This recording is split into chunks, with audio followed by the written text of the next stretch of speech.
Le PSG qui s'impose 2-0 face à la Real Sociedad difficilement. Le Bayern qui s'incline 1-0 face à l'équipe de la Lazio sur penalty. On va débriefer les deux matchs, on va parler des deux matchs, on va plus parler du match du PSG parce que c'est le match que personnellement que j'ai choisi et j'ai suivi du début jusqu'à la fin. On va aussi parler du Bayern, de Thomas Tuchel. On a parlé hier quand on a débriefé, quand on a pronostiqué les matchs.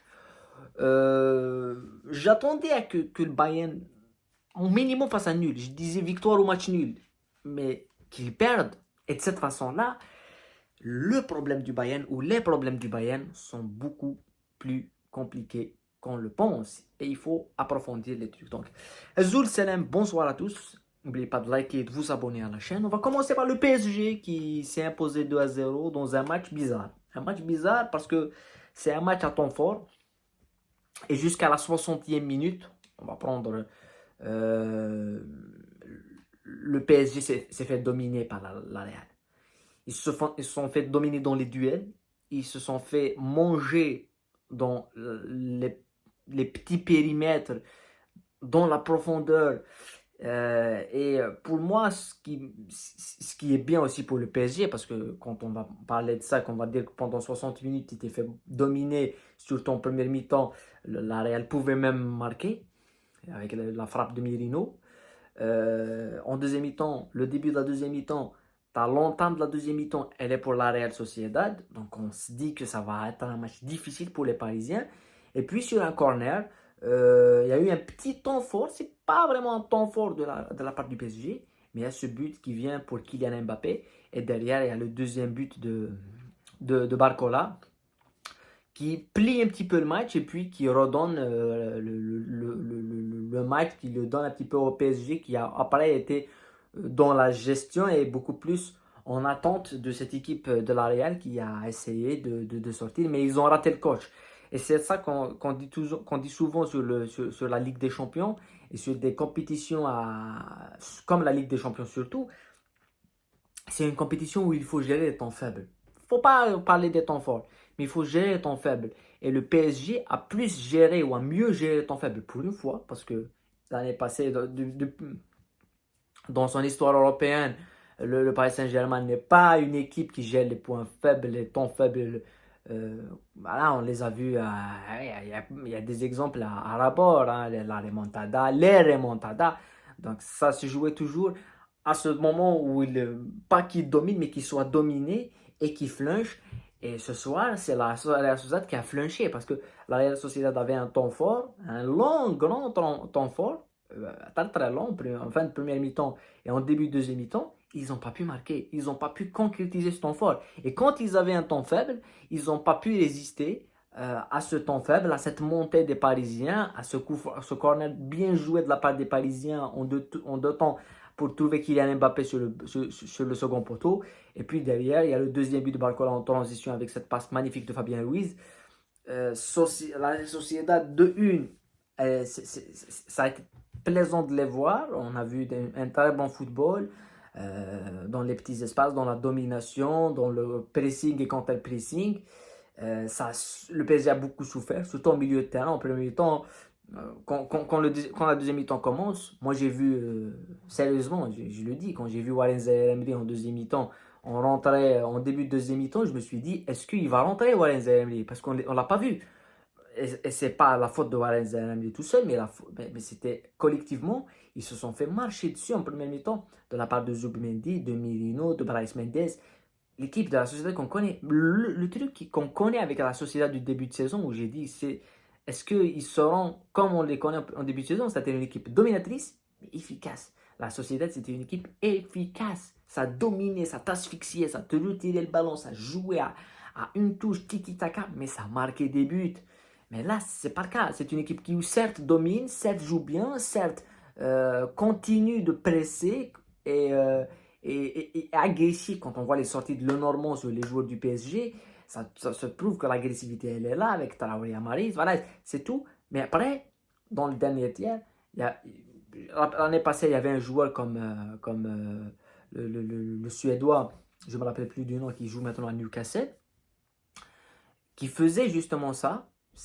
il a amené cette efficacité, mais c'est plus le cas. Ils sont plus efficaces. Et derrière, tu as une équipe qui a deux joueurs qui sont efficaces, avec Kylian Mbappé, avec Barcola et tout. La seule chose que je retiens, parce que j'ai pas beaucoup parlé du PSG cette saison, et je pense que depuis cette saison, je pense que c'est la deuxième fois où on débriefe un match du Paris Saint-Germain. On a débriefé celui de Newcastle, on a débriefé celui de Dortmund. Mais ce qui m'a surpris dans ce match, c'est de voir que entre Luis Enrique et Mbappé, il y a un petit truc. C'est qu'on dirait que c'est une équipe coupée en deux. On dirait que Mbappé est dans sa tactique et Luis Enrique et le PSG et les autres joueurs sont dans leur tactique. Il faut trouver un moyen. Je pense que la compatibilité, ce que cherche Luis Enrique, c'est pas ce que cherche Kylian Mbappé. Parce que Mbappé, c'est un joueur beaucoup plus de profondeur, un joueur qui aime les espaces, un joueur. Et tu le remets un petit peu dans un jeu de possession où il doit venir, on le voit souvent venir chercher le ballon dans l'axe du jeu, reculer, et ça le frustre. Je ne dis pas que c'est la faute à Enrique ou que c'est la faute à Mbappé, mais ils doivent trouver un terrain d'entente parce que ce soir, oui, ça passe.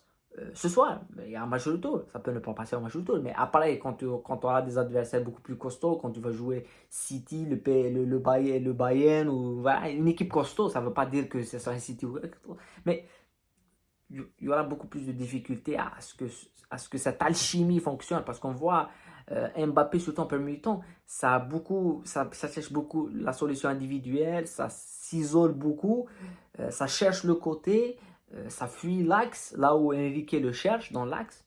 Mais Mbappé, c'est pas un faux neuf. Mbappé, c'est pas un joueur qui va être un milieu créatif. On le voit avec l'équipe de France, il essaie un petit peu d'être beaucoup plus créatif avec le Barça. Non, Mbappé, c'est un joueur finisseur, c'est un joueur de profondeur, c'est un joueur de vitesse, c'est un joueur de déséquilibre, c'est un joueur d'espace. C'est ça Kylian Mbappé. Et lui-même, on l'a vu, même Didier Deschamps on en a parlé, même Guy Stéphane qui était présent au Parc des Princes, on en a parlé, il a dit que si Mbappé veut être le meilleur, il faut qu'il fasse ce qu'il sait faire. Et ce qu'il sait faire, c'est ça, c'est cette capacité à déséquilibrer, à jouer sur les espaces, sur les petits espaces, tac, tac, les petits appuis, vitesse, sprint. Mais tu le remets dans l'axe pour que les autres se projettent. Oui, ils peuvent faire ça, mais c'est pas le meilleur dans ce rôle-là. Dans ce rôle-là, il y a d'autres joueurs qui peuvent le faire, comme Ruiz, comme Zahir Emery. Je vois que Zahir Emery peut être dans cet élément-là. Après, ce qui m'a déçu, c'est la Real Sociedad. Moi, j'attendais qu'il marque ce but-là. Mais malheureusement, il n'y avait pas personne qui pouvait créer ce déséquilibre en attaque et marquer ce but. Un match retour qui s'annonce très très bon parce que à la Real, à la Noeta, en Espagne, il y aura de l'ambiance, même si je pense que le PSG a fait le plus dur ce soir en battant cette équipe de la Real Sociedad. Le Bayern qui se fait battre par la Lazio, le Bayern ça va pas. Ça va pas du tout. Voilà, carton rouge, la pénalité pour l'immobilier. Mais le Bayern, c'est plus le Bayern qui était imbattable. Et on voit un petit peu partout, même sur Twitter, même sur X maintenant, c'est plus Twitter, mais sur X, mais sur Twitter. On voit des gens critiquer Thomas Tuchel. Moi, je ne critiquerai jamais Thomas Tuchel. Oui, il est responsable des résultats du Bayern. Il n'y a rien à dire, il est responsable. Mais c'est Oliver Kahn et compagnie qui sont responsables. C'est vrai qu'il n'y a plus Friends, mais ça fait longtemps qu'il n'est plus dans le club en tant que gestionnaire. Même si les autres sont toujours là au Bayern, comme Oli Younis et les autres, ils sont toujours proches du club. Mais moi, je ne comprends pas. Jusqu'à maintenant, ça fait presque une année après, je ne comprends pas le départ de Nagelsmann. Je n'arrive pas à comprendre comment tu vis un entraîneur qui gagne. Un entraîneur qui perd jamais. Un entraîneur qui n'a pas de défaite, tu le vires. Pourquoi? Pourquoi tu vires? Il faut. Et pour le moment, jusqu'à maintenant, Salih Modric et Oliver Kahn ne se sont jamais exprimés sur ça. Ils nous ont donné une version comme ça floue, mais les versions la version véritable du départ de Nagelsmann, c'est qu'il y a un joueur qui a voulu son départ. Donc aujourd'hui, le Bayern souffre, il va souffrir parce qu'ils ont lâché un entraîneur qui pouvait les amener au sommet. Et Tuchel a repris une équipe qui est mentalement out et avec des choix qui ne sont pas les bons. Voilà. Je pense il y a une bonne plus-value, une énorme plus-value, c'est celle de Harry Kane. Mais il y a un joueur, un malus très, très conséquent, c'est Sané. Pour moi, des joueurs comme Sané, c'est comme Sterling, c'est des poisons pour le collectif. Mais dire que le Bayern se retrouve maintenant dans cette dynamique-là, ça va être, si ça continue comme ça va être dramatique. Ça va être une saison dramatique et ça va être un avenir assez incertain. Quand tu vois d'autres équipes qui commencent à monter en Allemagne et quand tu vois le football européen qui se développe, parce que si on jouait l'année passée, ou il y a 2 ans, il y a 3 ans, ce match de la Lazio, c'était facile pour le Bayern d'aller claquer 2 buts, 1-0, 2-0, comme le Real Madrid hier dans sa gestion. Mais ils ont perdu cette faculté de gestion. Ce qu'on a vu hier avec le Real Madrid, c'était une formalité. C'était un rythme de sénateurs. Voilà, ils sont là, ils ont géré, ils n'ont même pas essayé d'appuyer la surface mal, non, ils ont joué, tac, tac, tac. Le Bayern avait ça, l'Allemagne et la Mannschaft avaient ça. La Mannschaft l'a perdu, ça fait depuis 2014 qu'on l'a plus. Et l'équipe du Bayern, cette année, et même l'année passée, mais cette année beaucoup plus, a perdu. Cette année, ils l'ont perdu. Avec l'arrivée de Tuchel, ils l'ont perdu. Est-ce que c'est la faute de Tuchel tout seul? Non. C'est la direction qui a fait de très très mauvais choix. Mais Tuchel, il en est responsable. Surtout de cette saison. Il en est responsable. Voilà. Ils ne sont pas éliminés aussi, le Bayern. Je pense qu'ils vont se qualifier. Ça va être vraiment un grand problème s'ils se font éliminer au retour. Si la Lazio élimine ça va être une très très belle chose pour le calcio. Je veux bien que le Bayern se qualifie, mais si c'est la Lazio qui les élimine, j'aime bien les Romanistas. Ça va être une belle publicité pour le calcio. Parce que je trouve que c'est un championnat qui est pas bien vu depuis très longtemps. Mais depuis 3 saisons, c'est un championnat qui a beaucoup progressé. Et on n'en parle jamais. On parle que de la première ligue, d'une Liga qui est morte. La Liga, elle est morte. La Liga, c'est plus la Liga. Il n'y a plus rien en Liga. C'est plus la Liga de Messi et de Ronaldo. C'est une Liga très, très, très, très faible. Mais on parle plus de cette Liga que d'un calcio où il y a un finaliste de Coupe d'Europe qui est l'Inter. Où il y a 3 finalistes de compétition européenne. Où tu as la Fiorentina en Conference League, l'AS Roma en Europa League avec Mourinho et l'Inter en finale de Champions League. Tu as 3 équipes.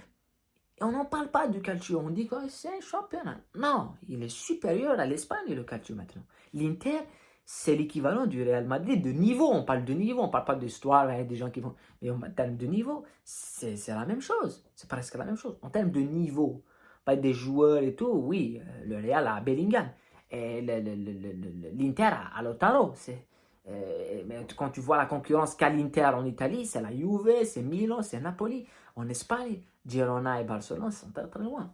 Donc ça, c'est une bonne publicité. Cette victoire de la Lazio, c'est une très très bonne publicité pour le calcio. Et la semaine prochaine, on aura évidemment le conflit le duel entre le calcio et la Liga avec l'Inter contre l'Atlético Madrid. Ça va être un très bon match de football.